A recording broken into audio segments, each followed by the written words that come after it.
Hi guys, Alex here from Drayton's. We've got a SKODA Superb 2-litre TDI SEL Executive, finished in emerald green metallic paint.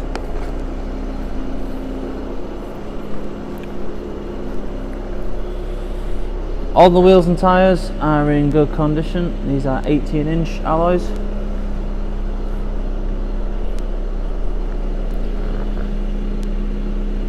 At the back, with it being a Superb, you do get a nice large boot, and this one does have the optional extra electric tailgate as well. Lots and lots of space in there. It does have a hatchback tailgate as well, which makes loading and unloading a lot easier, gives you a bit more space as well, and the back seats will fold down if you need any extra room in there. There is also a through loading in the central seat for longer items.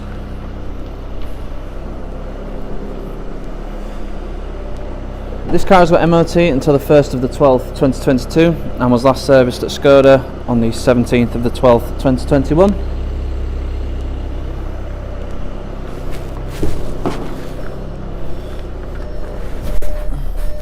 So inside we have interior. I actually quite like this interior. I wasn't sure at first when it first came in, but it does complement the green paint very well. And it's not too in your face, it's not too bright, and there's not too much of it that it sort of takes over the whole cabin. As you can see, you've got black along the dash, black on the instruments, the central console, so not everything is laden in beige, which is nice, but it does add a nice dimension to the interior. The seats are full leather, as well as the central seats. Very comfortable seats, very supportive, and you've got decent bolsters on the side and the base to keep you in place as well. Up front we have your rev counter on the left, your speedo on the right, and your digital screen in the centre. So it's currently showing the digital speedo, but there are various different things you can have. You've got your assist systems, which is your adaptive cruise control, so you can change the distance and things like that on there as well. As you can see, it's a little toggle switch just down here for that. You've also got various other things, so you've got loads of driving data as well as the digital speedo. You've got your average speed, average MPG, current speed, fuel range, AdBlue range, stuff like that. Got your vehicle details on there, your telephone, so you can make calls directly from there if you've got your Bluetooth connected. You have your radio or media tab, so you can scroll through the radio stations and select as you go around and going through the main screen. Also got your navigation tab, so when you don't have a route set, it is just a compass, as you can see there, showing you direction of travel. When you do have a route set, it will show it, say for example turn right in 100 yards or something like that. So there's lots of information on there, and then you do have a view button as well, which is just there, which switches between your last used screens as well. So in that case it's the nav and the digital speedo. Moving down here, we've got a full touchscreen infotainment system. It's a very nice system, very easy to use. You've got various different tabs. I'll go through them. So you've got DAB, FM, AM radio. You've also got your media tab, so that's Bluetooth and CD or SD card. The CD player is located just in the glove box with the SD cards. Bear in mind, I know they're not SD card for the sat-nav, which is quite good. So you've still got 2 SD card slots available. Some cars do have SD card based sat-nav, so it does take up one of the slots, but this one doesn't. As I mentioned, you've got your Bluetooth there. You've also got Apple CarPlay, Android Auto and MirrorLink, so you can have your own phone screen on the screen in the car. You can have your Google Maps, you can have Spotify on there, all controlled through the screen itself. But you can just have your calls and your music coming through just via Bluetooth if you just want that on as well. On the vehicle, you've got your vehicle settings, various different screens you can have on there as well. Driver settings on here, as well as your driver assistance, your parking and manoeuvring settings, your service and things on there as well, and your time and date also. Yeah, so you've got long-term memory, convenience, consumers, driving data, your drive green and your vehicle status as well. You also have colour sat-nav. The SKODA sat-nav system is very easy to use, nice and clear, nicely up to date as well, and you do have all these points of interest which you can edit to get rid of as many as you want or keep as many as you like. But yeah, there's a lot of personalisation can go into the sort of setup of the car and things like that. So you can have 3D view, 2D view, various different day or night settings. Again, points of interest you can have on or off.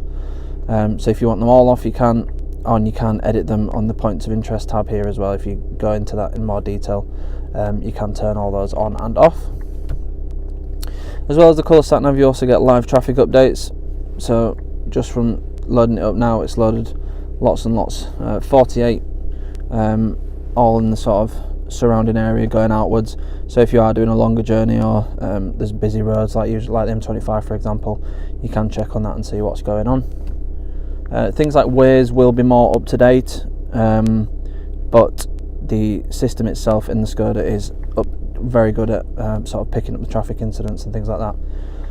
And then you've got more settings and sound settings on here as well. Moving down, we have a dual zone climate control system. So you have temperature control for the passenger, temperature control for the driver. You've also got heated front seats, which when you've got a leather interior is very, very nice to have, especially in winter. As I'm sure any of you who do have a leather interior and don't have heated seats will know, leather does get very, very cold, especially this time of year. So it's nice to have those. You've also got a 12 volt socket and USB there as well, so the USB slot is the one that would be used for your Apple CarPlay or Android Auto. And then you do have a nice little gloss black cover in the centre there, keep it all neat and tidy. We have a DSG gearbox, so you've got standard drive mode and a sportier setup for the gearbox. So the standard drive mode is set up more for efficiency, whereas the sports mode keeps the revs in the optimum power band for performance. So it does make a big difference. It also lets it rev a bit freer as well, so you can tell and feel a difference when you're driving in the different modes. You've got front and rear parking sensors with the selective display. That will come on automatically when you put the car into reverse or when you're going at very low speeds, or you can turn it on and off just by pressing the P button there. You have your boot release inside as well. You've also got different drive modes, so you've got Eco, Normal, Sport and Individual. So on the individual you can personalise it quite a lot as well, so you can have the best of both worlds. You've got the light steering, better manoeuvrability from the normal steering setting, and in this case you have the sharper throttle response, better engine pickup from the sports drive setup as well. But yeah, lots you can play with there, just to get your own personal preference on there. You also got your engine start stop, hill hold assist and electronic parking brake as well. A couple of cup holders just in there. And then you also have a air conditioned centre armrest as well, which is nice. I believe the glove box is the glove box is also cooled as well, or slightly less cooled if you need that. So you can put drinks in the glove box in summer, for example, and they will stay pretty cool, which is always nice to have. Moving on to the steering wheel, you have your volume controls, your track controls on the left hand side, and your multifunction controls for the driver's display on the right hand side with the scrolly select button, and your view tab, and also your assist system. So you've got blind spot monitoring, rear traffic alert and front assist, which you can turn on or off. The blind spot monitor you might not be able to see, it's just there, so that will glow orange when something is in your blind spot if you've got that turned on. You also have your adaptive cruise control here, which I mentioned earlier, and you also have intermittent wipers, automatic lights and heated, electrically adjustable and electrically folding wing mirrors as well. It's a nice little feature on there as well.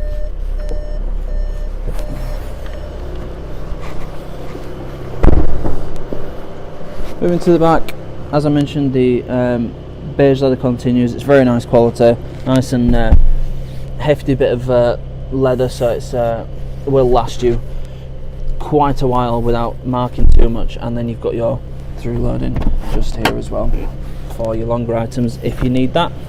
Again, leather in the door, and the black section on the top also leather, just breaks the beigeness up a bit.